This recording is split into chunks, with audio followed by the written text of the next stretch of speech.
I'm about to say something wild.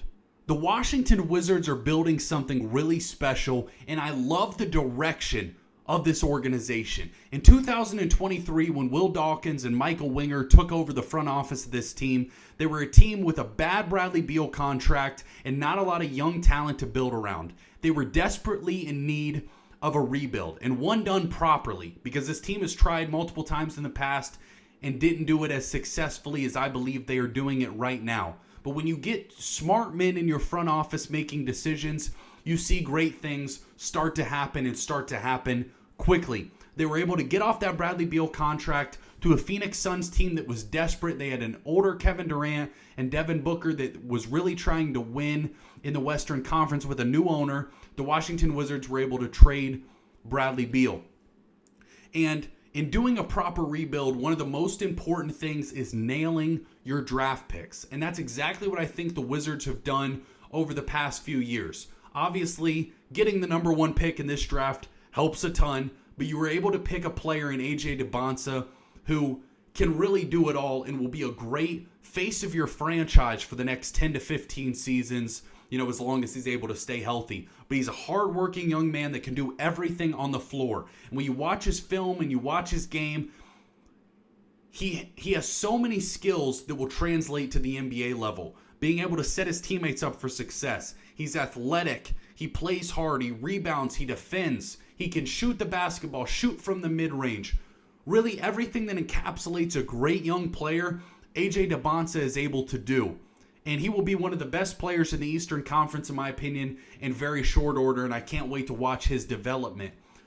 But when you pick a player number one overall, you want to bring him in to a team that has talent around him and sets him up for success, because a lot of young players drown when they get to the higher levels.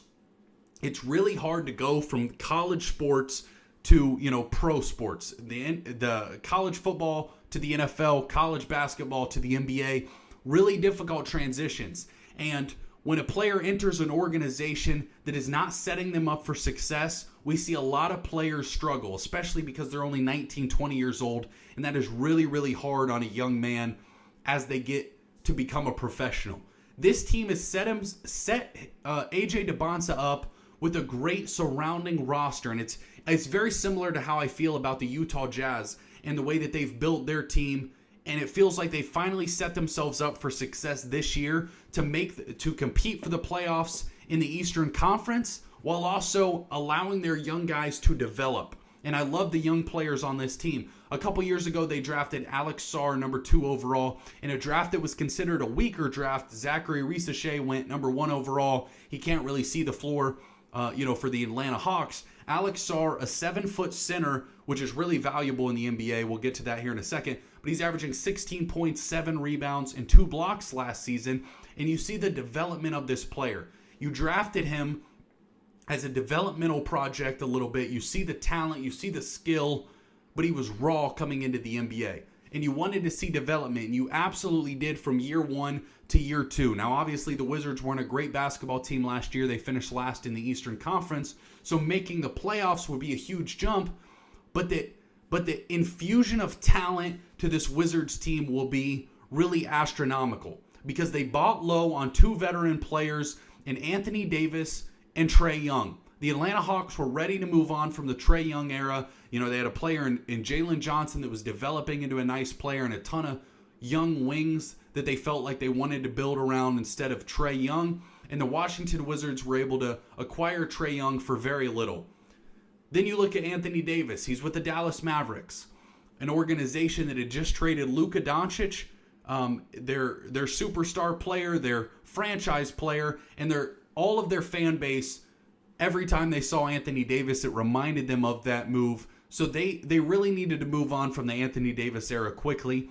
And the Washington Wizards were able to swoop in and make a move for Anthony Davis. And now you look at their roster with Trae Young, Anthony Davis, AJ Dybantsa, Alex Sarr, and then other young players. Kyshawn George, who has done some really nice things. If you haven't got a chance to watch the Washington Wizards, he is a nice young player in the NBA, kind of a guard wing position. And I think he'll play good next to Trae Young. Trey Johnson they drafted last year, I believe out of Texas. He was like the 6th pick in the draft. but he's another player. He's able to shoot the basketball, can score, did some nice things as a rookie. Bilal Coulibaly, who could borderline be a starter for this team. I would imagine they start Kyshawn George, but Bilal Coulibaly is a really nice basketball player that will fit in nicely off the bench. And you look at the depth of this team, Justin Champagnie, the brother of Julian Champagnie, who just played in the NBA Finals for the Spurs, Bub Carrington, Will Riley, who was a young basketball player, super young, I believe was a rookie last year, and showed flashes. I know a lot of Wizards fans like what they saw out of Will Riley, and they just made a trade for Deandre Ayton, who's not one of my favorite players in the NBA, but as a backup center, I don't mind that at all. And we know that Anthony Davis is very adamant that he wants to play alongside a center. He prefers to play the 4. And there was a lot of speculation that Anthony Davis would maybe want out of Washington. Well, I think that Washington went out and made sure they got another center. They have Alex Sarr, and Alex Sarr should definitely be the starting center in my opinion. There's been some back and forth on social media about that, but Alex Sarr should be your starting center. But having DeAndre Ayton, coming off your bench can have a lot of value, especially when you look around the league at how many teams need a big man. The Utah Jazz need a big man. The Lakers need another big man. A lot of teams need big men, and the Washington Wizards have 3 guys that can definitely play, on a night-to-night basis, as long as hopefully Anthony Davis stays healthy. But you have, like I said, those 2 veteran players in Trae Young and Anthony Davis that you were able to buy low on and bring them into your team. I didn't love the Trae Young contract. I didn't think you needed to do 4 years. That feels like a little much to me. But overall, he's a player that has become undervalued and underrated, and he will help a player in AJ Dybantsa and Alex Sarr and set them up in better spots. He's a veteran player, a good passer, and if he buys into his role in Washington a little more, I think they'll be able to do some nice things. The NBA is different than it was 10, 15, 20 years ago.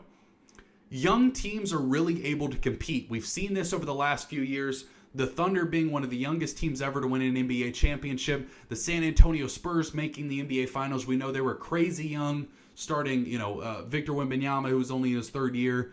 Stephon Castle, who I believe was in year 2. And Dylan Harper played a huge role being a rookie. It is much easier in the NBA to compete as a young team.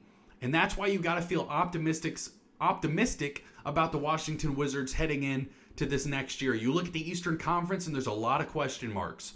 What's going to happen with the Cleveland Cavaliers? Will they bring back James Harden? Are they going to trade Evan Mobley? There's been a lot of smoke surrounding that team. The Boston Celtics just traded Jaylen Brown to the Philadelphia 76ers, who have a huge Joel Embiid question mark. The Pacers, you have Tyrese Halliburton coming back from an Achilles injury, and you look at all these question marks in the Eastern Conference, and if you're the Washington Wizards, you got to say, why not us? The Detroit Pistons, Jalen Duren, they don't know if he's even re-signing yet. There's a lot of smoke there, and so we'll have to see what the Pistons are able to do. The Miami Heat, they traded for Giannis Antetokounmpo, but they have almost no guard play. So the Wizards have to look at this Eastern Conference and say, hey, now it's time. We've sucked the last few years. We've been developing our young players, and now it's time to make the jump to compete for at least the play-in tournament. Maybe that 6th seed in the Eastern Conference, but making the playoffs would be a huge jump for the Wizards and setting themselves up for the next few years and allowing their young players to develop. And that's why it's so important to me that Alex Sarr starts. AJ Dybantsa, Kyshawn George, all these guys playing together, getting experience, seeing what you have in those players. I can't wait to watch the Washington Wizards this upcoming year. And, like I said, having big men in this current NBA with the way that the CBA is, the aprons, it's really hard to have expensive contracts on your team. The Wizards have those 2 pretty expensive contracts in Trae Young and Anthony Davis, but when they really need to pay their players, Alex Sarr, AJ Dybantsa, Kyshawn George, those contracts will kind of be over. Trae Young's, I think, has 4 years left on his deal. And Anthony Davis, I actually don't know how many more years, but I think he's got a few. But when those contracts end, you'll be ready to pay your young guys and extend them. So the Wizards have smart guys in their front office, and immediately see the difference in the way this team is run. They didn't make any panic moves, and that's what's really frustrating a lot of times with a lot of teams in the NBA. They struggle, and they go out there and they make panic moves. You look at, like, a team like Chicago is a good example of, like, what are you doing? What are you building? You're trading players. You're bringing players in. They just signed Norman Powell to a big contract. They traded a young player in Ayo Dosunmu. Like, what are the Chicago Bulls trying to do? It doesn't seem like they're very well ran. You don't know the direction of that organization, and they're really stuck in the mud. But the Washington Wizards, they tore it down. They rebuilt it. They got their young core, and they brought in 2 veteran players, Anthony Davis, Trae Young, and trading for DeAndre Ayton today, or yesterday, I guess, allows them to compete now and build a winning culture. And that's so important. As a young player coming in to a winning culture, you don't want to come into a team that losing is the expectation, losing is accepted.